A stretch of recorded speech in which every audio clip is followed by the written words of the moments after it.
Continuando con la clase de nutrición en el embarazo, vamos a hablar de requerimientos nutricionales de la mujer embarazada.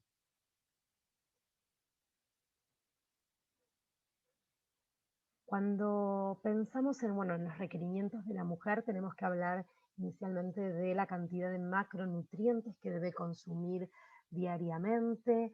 En el caso de los hidratos de carbono o carbohidratos, estos tienen que representar entre un 45 a un 60% del valor calórico total, pero debemos considerar que el aporte mínimo tiene que ser de 175 gramos para que esto no genere la producción de cuerpos cetónicos.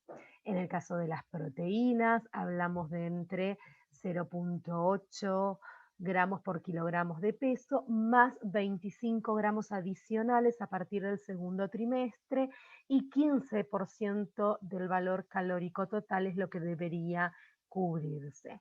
En el caso de los lípidos, hablamos de entre un 20 o un 30% del valor calórico total, con predominio de ácidos grasos insaturados, principalmente omega 3 y omega 6.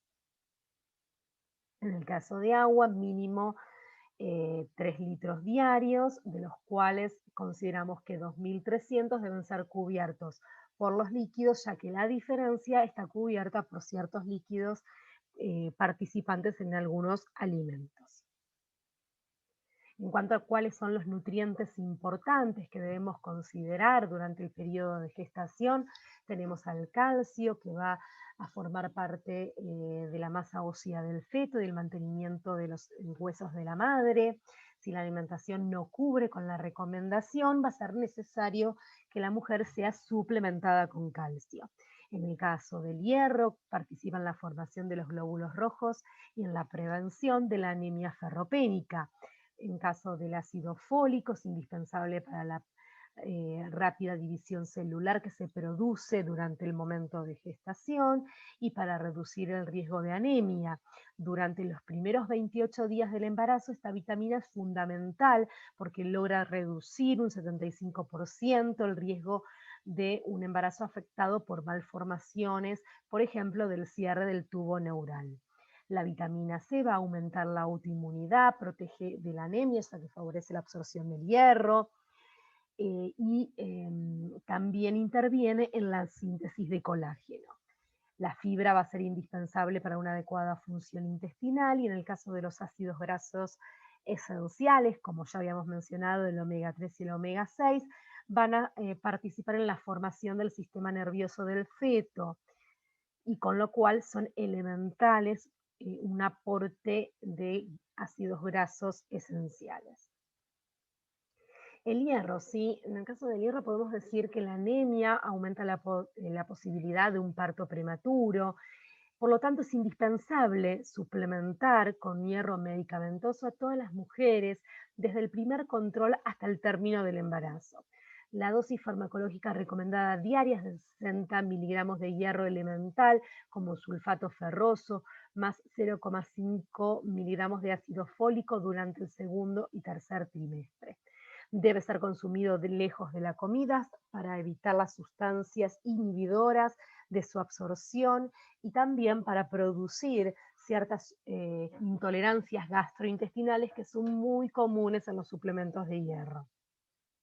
El ácido fólico a nivel individual se recomienda el uso preconcepcional, es decir, una mujer que ya está planificando ser mamá, quedar embarazada, debe recibir de 0,4 miligramos día de ácido fólico para prevenir la ocurrencia de defectos del tubo neural, 4 miligramos día de ácido fólico para prevenir la recurrencia en mujeres con antecedentes de malformaciones del tubo neural.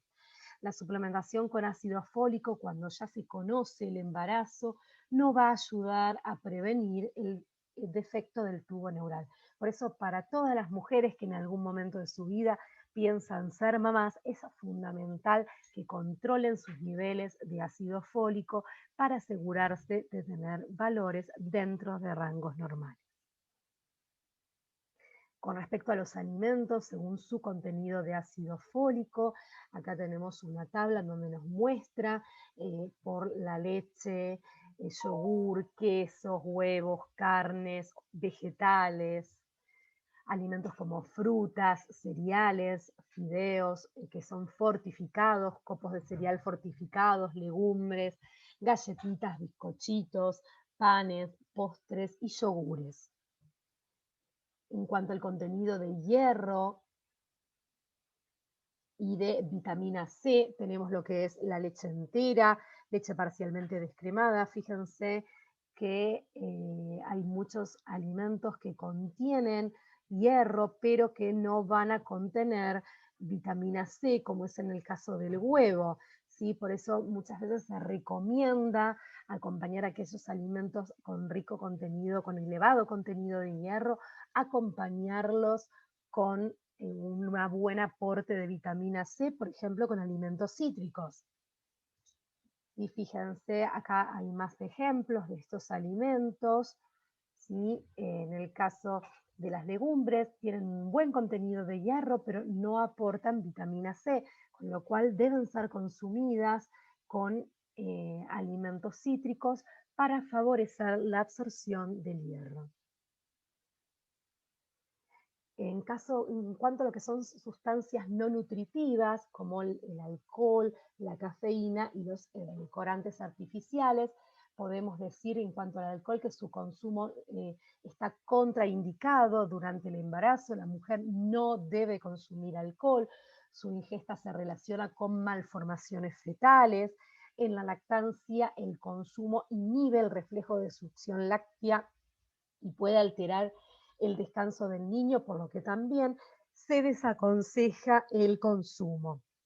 Es muy habitual poder observar en consultorio ciertas mamás embarazadas que, si bien durante el embarazo no consumieron alcohol, sí lo hacen durante el periodo de lactancia y debemos recomendar que esto no ocurra. En cuanto a la cafeína, cruza la barrera placentaria y afecta la frecuencia cardíaca del bebé, con lo cual el consumo excesivo de alcohol, excesivo de cafeína, se asocia con mayor riesgos de abortos espontáneos y bajo peso al nacer. Tenemos que aclarar que esto se habla de un consumo excesivo, con lo cual se va a aconsejar no más de 2 o 3 como mucho tazas de café, té, mate o bebidas colas por día.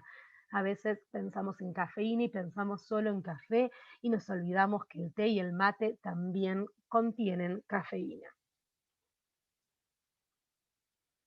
¿Cuáles son los síntomas comunes durante el embarazo que pueden afectar la alimentación de la mamá? Las náuseas y los vómitos, la pirosis, estreñimiento y hemorroides, edemas, convicción nocturna, calambres nocturnos y la pica. La pica es consumir sustancias que no son alimentos. Las sustancias preferidas para las picas son el barro, la arcilla, el almidón, hielo, papel, piedras, pelo, arena, carbón, hollín, cenizas de cigarrillo, bolas de naftalina, tabletas de antiácidos, leche de magnesio y bicarbonato de sodio. Va a haber que orientar a la mamá y ayudarla a controlar esta ingesta de estas sustancias porque algunas de ellas pueden afectar la salud de la mamá o incluso del bebé. En cuanto a las náuseas y vómitos, son comunes durante los primeros meses de embarazos, en algunos casos pueden prolongarse, hay que evaluar la frecuencia y evolución en mujeres que ya comienzan el embarazo con una malnutrición, porque esto en los primeros meses puede aumentar esta desnutrición materna.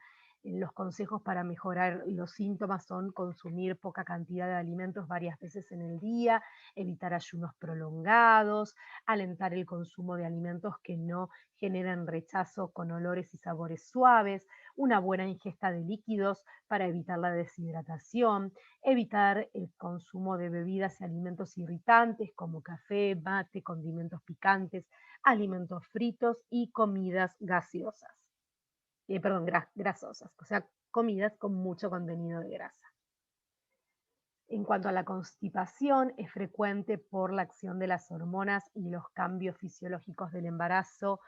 En cuanto a lo que es el tránsito intestinal, el mismo se va a enlentecer. Para evitar la constipación, la mujer debe consumir frutas y vegetales todos los días y frescos, las frutas con cáscaras, en compotas de frutas frescas o desecadas, consumir abundante cantidad de líquido. En cuanto a los cereales, preferir que sean integrales, como arroz integral, pan integral, y realizar actividad física, aunque sea caminatas diarias. En cuanto a los edemas, el edema fisiológico leve suele presentarse en las extremidades hacia el tercer trimestre. El líquido extravascular suele movilizarse por la noche cuando la mujer está acostada, lo que resulta en que se levante varias veces a orinar la mujer embarazada. Este edema normal no requiere restricción de sodio u otros cambios en la dieta, a menos que empiece a haber un aumento de la presión arterial. En cuanto a ciertos cuidados higiénicos especiales durante el embarazo, es necesario maximizar las pautas con respecto a la seguridad de los alimentos, ya que las embarazadas tienen una disminución de la capacidad de resistencia a las infecciones y se tornan más susceptibles a padecer enfermedades transmitidas por alimentos, con lo cual lavar correctamente los alimentos, lavarse las manos correctamente antes de preparar alimentos y cocinar a temperaturas adecuadas, conservar los alimentos a temperaturas adecuadas, son pautas higiénicas fundamentales durante el embarazo. Bien, muchas gracias. Con esto finalizamos el tema de la nutrición durante el embarazo. Muchísimas gracias.